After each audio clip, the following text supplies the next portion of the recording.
Good morning, everyone. Happy Monday and welcome to the Rangers Review morning briefing. It is Monday, the 15th of July. I'm Derek Clark and I'm joined this morning by Joshua Barry. How's it going, Joshua? Yeah, going well, Derek. Enjoyed watching the game last night, as I'm sure everyone else did, and no shortage of Rangers talking points coming into this week, is there? Absolutely not. Plenty to get our teeth stuck into. Yeah, I watched the game myself last night. Spain deserved winners. Just a class above England at the end of the day. I thought the comeback might be on when Cole Palmer equalised, but it wasn't to be. Spain I thought they were superb. They should have won by more, in all honesty. But well done to Spain last night, and commiserations if you were backing Gareth Southgate's men as well. But let's move on to the Rangers stuff. Before we do that, just a quick word for our podcast sponsors as ever, MPH Boilers. If your boiler is on the blink, folks, then do give these guys a call. The family-owned, award-winning business covering all of mainland Scotland, and they've got those wonderful Viessmann boilers on offer. The all-important link is in the description below. And you can see the ticker as well. We're sort of driving this. We've got a WhatsApp group as well, folks. Not many people were aware of that, but there is a link in the description as well. If you want to click on that, you can follow all the latest Rangers news via WhatsApp. I don't know that many of you use that medium. Go and join us on there.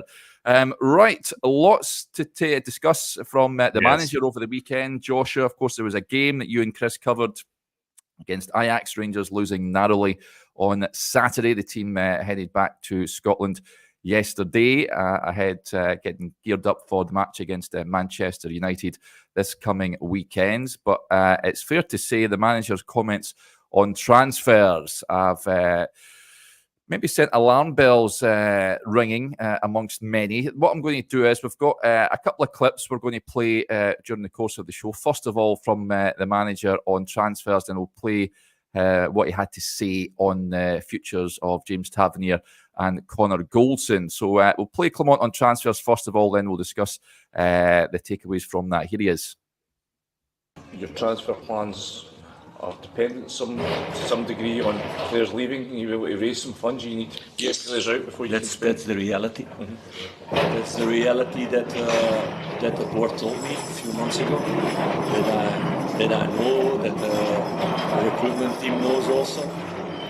So that's the reality of the club. That's the case. That was the reality when you took the job. You came in with your eyes open to this fact that this is a club that's not got piles of money sitting in the bank. No, I had other expectations when I came in, I have to say, in October, but I know the reality now, and I'm very motivated to build the club and to help in that. And it's focusing not only on the short term but also on the longer term.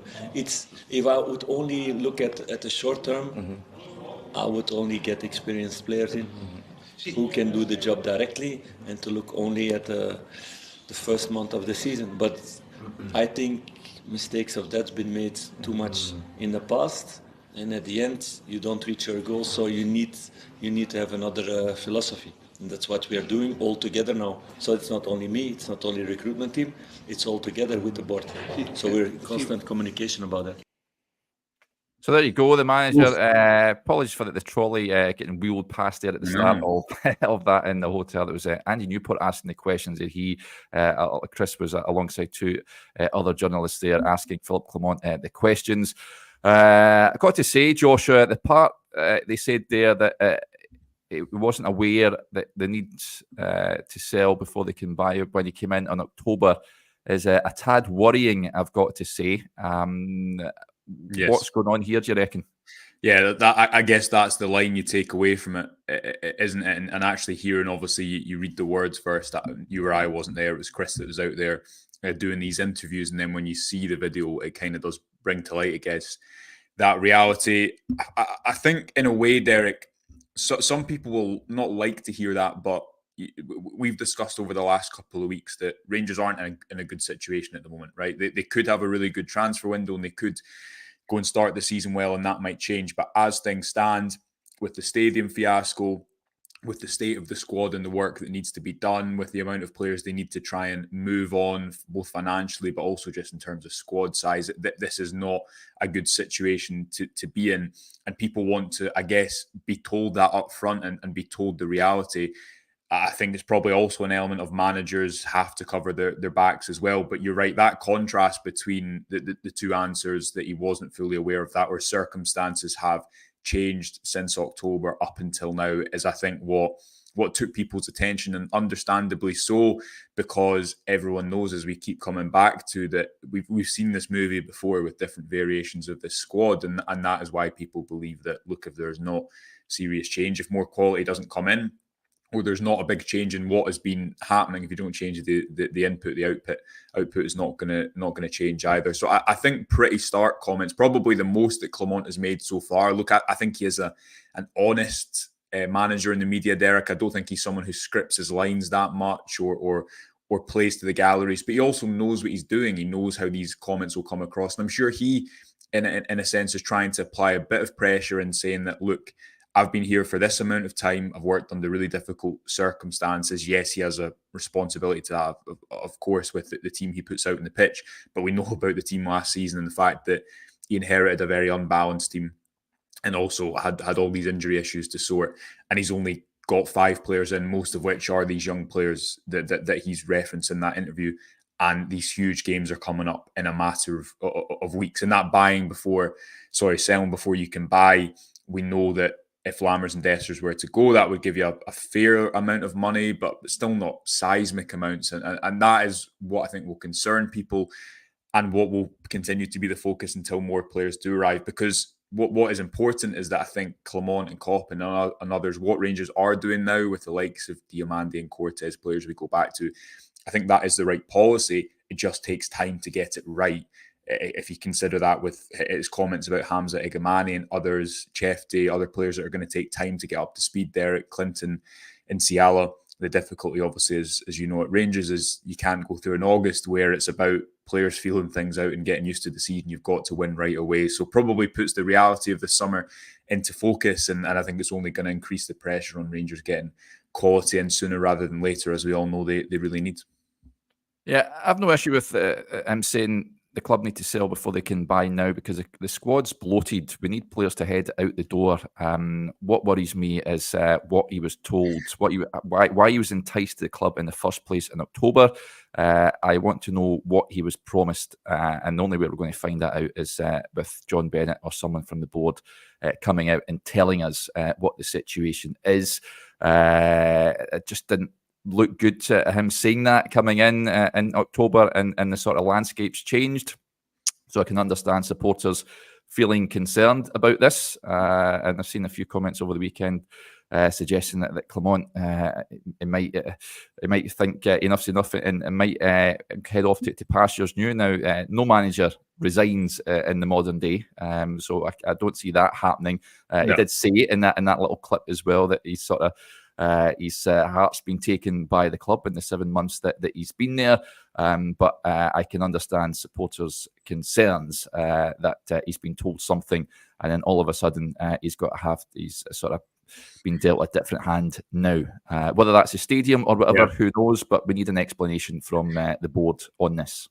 Yeah, and it's important, again, to not be a broken record like we sometimes are, but why are Rangers in this situation? You've had 4 managers now, in 4 seasons, and you've changed from playing style to playing style to playing style to playing style. You've changed who is at the top of recruitment. You've changed who is ultimately, the one who oversees the squad. You've went time without a sporting director and then not had one for a long time, and then changed to what Niels Koppen is in the position he's in just now. When you're a club the size of Rangers, Derek, and you let, what is it, 11 players they've let go out of contract over the past two seasons, you consider the value that Kent and Morelos had at one time. Again, as Clement has continually come back to, when you don't get money in for those players, yes, it frees up wages elsewhere, but you don't really help yourself when you have when you have the wage. We know the wages that the Rangers have had, but also the wages that they've had sitting in the stands for the last couple of seasons as well in relation to injuries.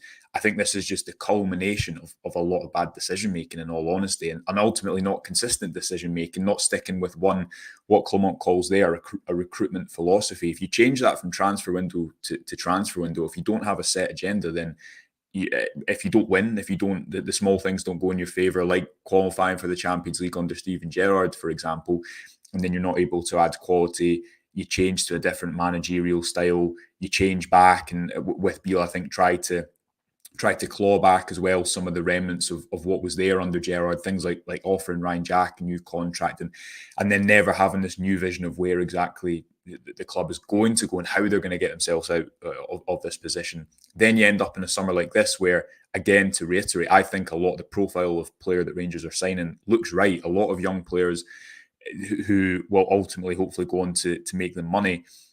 But the in-between of that point, as you say, moving players on, that's the difficult bit. And it ultimately culminates in people like Clement trying to pick up the pieces and make good on what is a really, really difficult summer. Yeah, listen, the signings that he's brought in, he does have a good track record, Clement, of getting young guys in and selling them on, flipping them in a couple of years and selling them for a bit of a profit. So that is the plan, of course, with the players that have already arrived. But the club needs guys, quality that can step into the fold straight away and play and improve that first team. There's no doubt about it. James Tavernier and Connor Goldson's futures, of course, the two of them heavily linked with moves away this summer. This is what the manager had to say on that. Speculation in Glasgow. And I've read already a lot of things that you say totally not true, fake news, but it's part of being in Glasgow. And you cannot react to every fake news because then you'll be only busy with that and not with the things to make things better. So what I see that they brought a lot to the club last couple of years, that they did really good games with me. They had also games where it was less, like all the team. That for me, they maybe played too much last season or the last couple of years also, because if you play 60 games, nobody's every time at this top shape. So they've done all of that also for the club. They've worked really hard for that. So they're not going to play 60 games the season to come now. And all the speculations around them, it's the same speculation that you can have around every player. It's the same for us. If there's somebody coming with the right amount of money, we will see, we will discuss.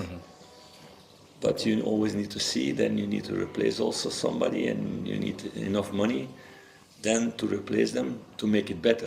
Otherwise, it's also of no use. So it's finding a balance in that way. So in that way, I think there's only one player that's irreplaceable for the moment, that I don't think a team will pay the money for sure what he's worth, and that's Jack Butland. So there you go, Joshua. That is what he had to say on Tavernier and Goldson. Every player has a price, apart from Jack Butland. I think he priced him at, 30 to 40 million pounds. So he's pretty clear on that. He doesn't want Jack Butland to leave. Tavernier and Goldson will not be playing the number of games that they have played in recent years if they are staying at Rangers. What do you make of the manager's comments on that? Yeah, I guess, again, a continuation of what we've spoken about this summer, that the dial has shifted, because can you imagine last summer how central Tav and Goldson were within Michael Beale's, I guess, Rangers team? That line would have never come out. It's different now. It feels like there's more of an eye to the future and more of a realism that they are, as Clement says, if the money were to come in for the right offer, then unlike maybe someone like Jack Butland, Rangers feel like if there is a deal that can work for both parties, there's not many players who don't fall into that bracket this summer. I thought he probably handled that as well as he could, because he can't come out and say to one extreme or the other. You obviously, when you're in a position like Rangers are in at the moment, and clubs know that they want to sell, that doesn't really strengthen their bargaining position, does it? Because if you take a Lammers or even a Dessers, and clubs know that Rangers need money in or want money in to try and go and buy other players, then that maybe leads them to say, look, well, we'll pay you this just now, but might be slightly less. So it's a difficult position to be in, trying to move these players out while you're trying to still get players in. I mean, what did you think? It didn't really surprise me, that answer. I think what stood out to me is that that's maybe the second or third time we've effectively heard Clement say publicly that Jack Butland is not for sale, and that almost seems to be one of his. We're speaking about how the circumstances have changed, Derek, in terms of when he took the job compared to now, and it feels like the not selling Jack Butland is one of the things where he's saying, okay, well, I'll adapt to this, and this isn't ideal, but you better not lose me my goalkeeper because he needs to be here next season. Yeah, he's sort of backing himself in the corner a little bit, because if a big money move comes, I mean, he said, let's say they're 30 to 40 million. I think if an offer came in of what, I don't know, what, 20 million for Jack Butland, I think Rangers would have to take that. I don't think. Would you agree? Oh yeah, of course, because I mean, I think in an ideal world, Butland has another really good season, he fell off a little bit towards the end of last season, and that's something that wasn't really covered at the time because he'd been so good, and he'd saved the Rangers a lot of points at different points in the season, but. So I think in an ideal situation, he has another good year, and then you sell him next summer for a bit more of a profit, or still a good profit, whereby at that point, that period of time, you've got more leaders in the dressing room. I think Clement will be looking at it at the moment, and he'll be saying, where are my leaders? I really need them for August, because if he doesn't feel like he's got a ton, if he doesn't feel like he's got a ton on the pitch, then you have different types of leaders. But, speaking after the game on Saturday to Chris, I think Mohamed Diomande is going to be one of Rangers, if not their most important outfielder at points in this season, because of the way that he takes responsibility and is settled so quickly in the middle of the pitch. But 20 million would be very hard to turn down, and I don't think would be turned down, especially considering Butland came up and the idea was always, look, he's going to be a really good goalkeeper. He'd long been viewed as an Alan McGregor successor, with the potential to go and make you money in the English market because he is homegrown, and everyone knew his quality. It was about trying to recover that, I guess, and show it on a bigger stage. But £20 million, I think that would be hard to turn down. But you're right. He's very much he's putting himself in a certain position in that he clearly does not want Butland to go. And the thing is that might, I mean, as a comment coming, that could potentially fund much of the rebuild. Butland, we discussed this a couple of months ago as well, when there was a lot of noise about Butland possibly leaving. Sort of quieting down a little bit with regards to that. I tell you what, if he keeps up his display against Ajax, then Rangers will be lucky to get 2 million for him. Never mind 20 million. Wasn't his greatest games. It's fair to say. A bit rusty. Let's hope that he puts in a more improved display, shall we say, in the games ahead. I'm sure he will. Interestingly, the manager spoke about after the game on Saturday. He was quizzed about why James Tavernier isn't playing. He says he's got small injury, nothing big. It's too much for him to train with the squad at the moment. We expect him back at the beginning of next week, the end of next week. It all depends how it evolves. Now, he was also asked about Todd Cantwell, and he said Todd is also not ready, so we'll see in the next couple of weeks. It's a small thing with him when asked if it was an injury. Should we read between the lines on this, Joshua? Why, if it is an injury, why did they not say it was an injury? It has been linked with a move to Saudi Arabia. Their market opens, I believe, in a couple of days. Is our fans right to read something into the manager's comments, or maybe lack of comments on Todd Cantwell? It was a slightly more cryptic answer than the James Tavernier one, wasn't it? We don't know. Again, Clement, like any manager, will as much as I'm saying, I think he's quite honest in the media. He'll also know what he's doing and be very, especially having been in Glasgow for a number of months, be very aware of how certain words can be picked up. So I did think it was interesting, the reply. Obviously, Cantwell hasn't been involved at all in any of the games. I actually thought, we've spoken about the number 10 position, Derek, and how there's effectively so many players in there, but not a clear definitive, that is who you think will be Clement's out and out number 10, because Cantwell had good parts of last season, and I thought at points he was adapting to what Clement's style of football, but ultimately, I think the type of player he is also very different from the type of player. If Clement was to go out and sign a number 10, it would be very different because I just think little things, the fact that Cantwell's more of he's a patient player, he's not an out-and-out goal scorer, is he? He's someone who I think thrives when he's given a lot of maybe positional freedom and not restricted on staying higher up the pitch. I thought Lowry actually looked pretty good. I don't know how much of the game you caught on the weekend, but I thought he looked good from the bench. So it's an interesting summer for him as well, because breaking into the first team properly, and he never has.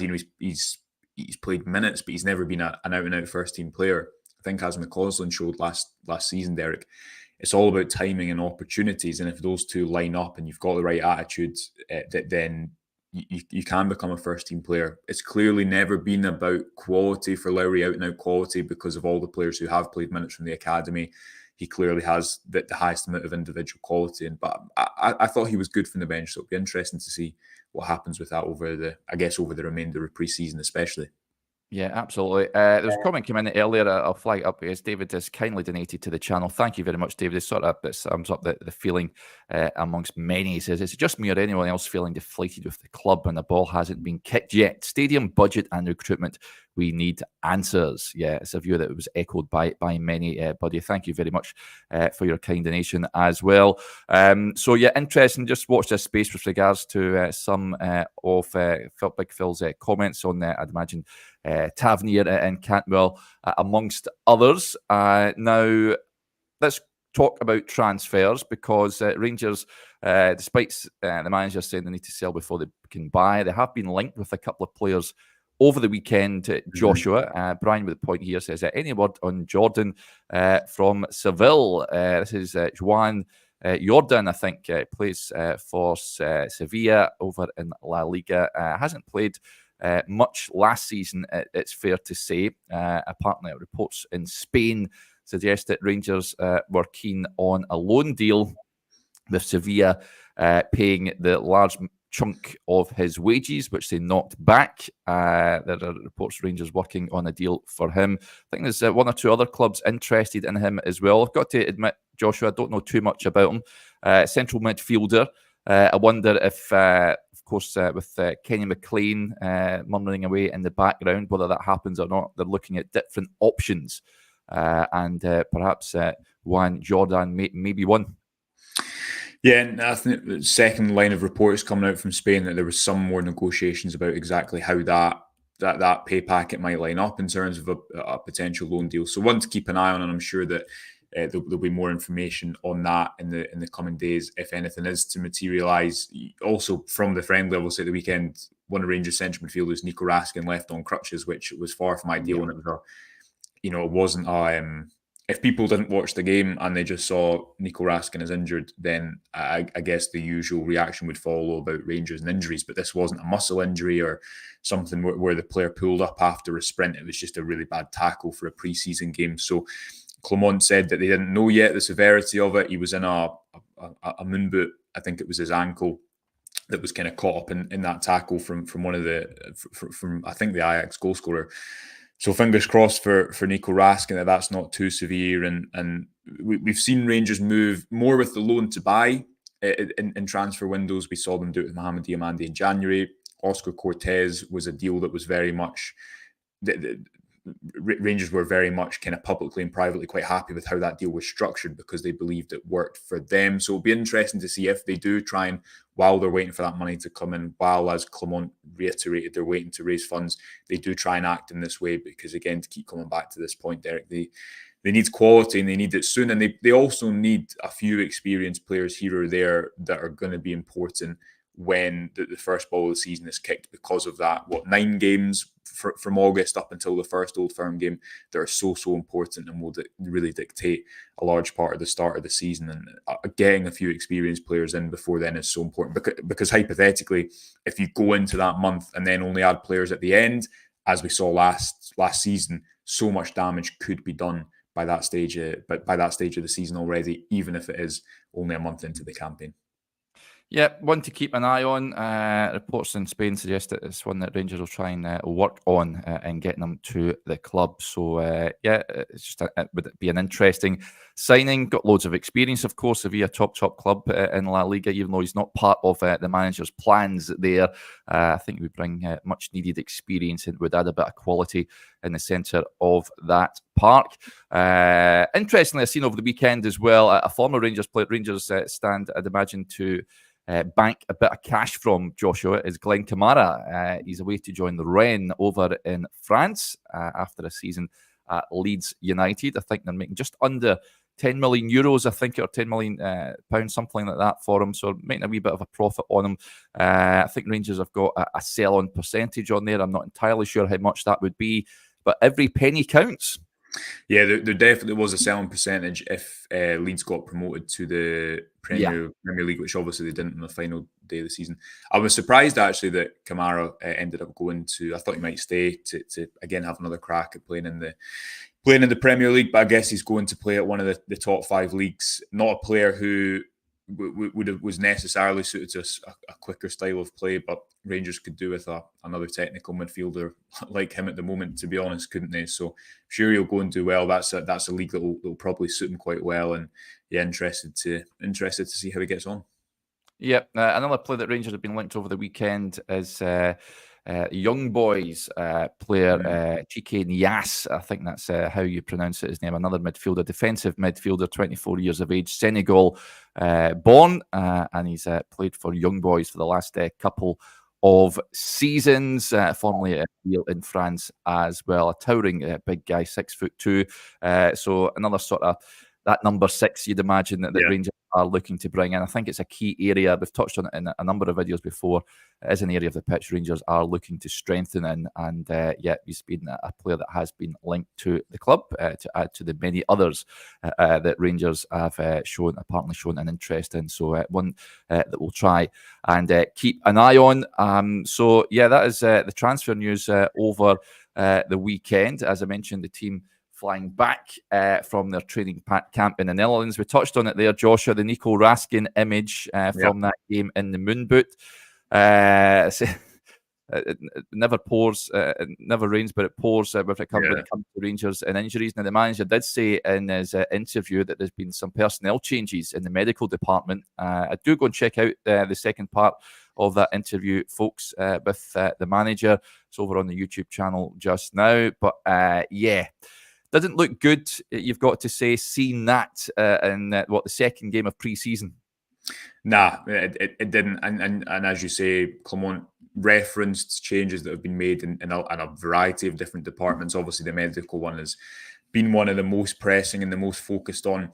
The point he keeps coming back to as well, and I think we shouldn't underestimate this, is the fact that for 2 seasons now, Rangers have had, or the last 2 seasons, you had Beale coming in after Gio, and then you had Clement coming in after Beale, and that means it's 2 seasons of the fitness, the type of fitness, the type of pre-season that players have gone through for a certain style of football has then changed quite dramatically to a different manager, and that's definitely not helped injuries. And if you speak to people close to the situation, that kind of consistency of style of play, training schedule, loads, what players are being asked to do, when that changes so regularly, it's a bit of a recipe for disaster. And Clement said that, I believe, after a game away at Hibs, where he was saying, look, I've only got 5 players that can play at a high intensity. And my football requires every 3 days. Even if you just think of the fact that Rangers didn't have wingers really at the start of the season, and then suddenly they have wingers under Clement who have to do a lot of running in the games and a lot more high intensity running over distances because of the type of football he's playing. He's spoken a lot about his pre-season trying to fix that as well, and there'll be pressure on that purely because of how bad the injury situation has been over the last few seasons. And just on the number 6 position, Derek, I think that is an area, long-term, short-term, Rangers really need to solve, because they've got players who can play there. Nico Raskin, Mohamed Diamande can kind of do everything in the midfield, although I think he'd probably be more effective as the slightly higher player in that Clement system. I think Connor Barron's looked impressive so far, but he's a player who's got a lot of energy and is going to get up and down the pitch. What Rangers have lacked for a long, long time is someone who can control games, someone who looks really natural at the base of midfield, controlling the tempo of games and trying to open up defences, but just being the midfielder that connects the play. And we'll come on to talk about this more, I think, before the start of the season. The criticism over Clement's style of play, I think, is increasing. And you've seen this with repeated managers now at Rangers, where the question is, what is the style of play? Yep. A lot about, there's one example, a lot of references to long balls. Why is that happening? So we've got a piece coming on that at some point, and we're going to look in a little bit more detail about exactly why that is happening. For me, a number 6 is absolutely paramount, because Clement needs the type of technical players to play through the pitch quickly, to not restrict himself to, as the comment says here, a lot of long balls, which we did see to Rangers' detriment at points last season. I think in the Dundee away, that 0-0 draw, where they just couldn't get into the final third, and it was just long ball after long ball into the final third. So that's one of these things, again, that we've not talked about that much, have we? Because there's so much off-pitch stuff to talk about, but it's equally as important, because whatever players Rangers have come the start of the season, the question is going to be, do they have a style of play that can win them a league? Do they have a style of play that can make them successful in Europe? And that's something that we're going to focus a little bit more on, hopefully, as the season creeps ever closer. Yeah, lots of positive comments on Barron as well. Yeah, Denzel and many others. I thought Barron was our best player at the weekend. Real energy. Yeah, looking forward to seeing more of him in a Rangers jersey. We'll wrap up with this nice comment from Robert. It says, "Morning, Derek. Unfortunately, on the way back from Tenerife today, that was jumping last night. A big shout to the Rangers review. Made my holiday better with all the content and news releases. Great podcast. Thanks, guys." Well, thank you very much for your kind words, Robert, and safe journey back to Blighty. Right, that'll do us there. Big thanks to Joshua and each and every one of you for tuning into the show this morning. Those of you that are Rangers Review Extra members, I think we'll do a Q&A this afternoon at some point. So I'll fire out the link in the community page. Get your questions in, and we'll get through as many as we possibly can. Right, go and check out, incidentally, on the website. There's also an interview Chris has done with Ben Davis, and of course there is Philip Clement on the James Tavernier, Connor Goldson futures, and the need to sell before Rangers can buy. So do go and check it out, folks. Right, we'll speak to you again tomorrow. Unless I speak to you later on. Bye for now.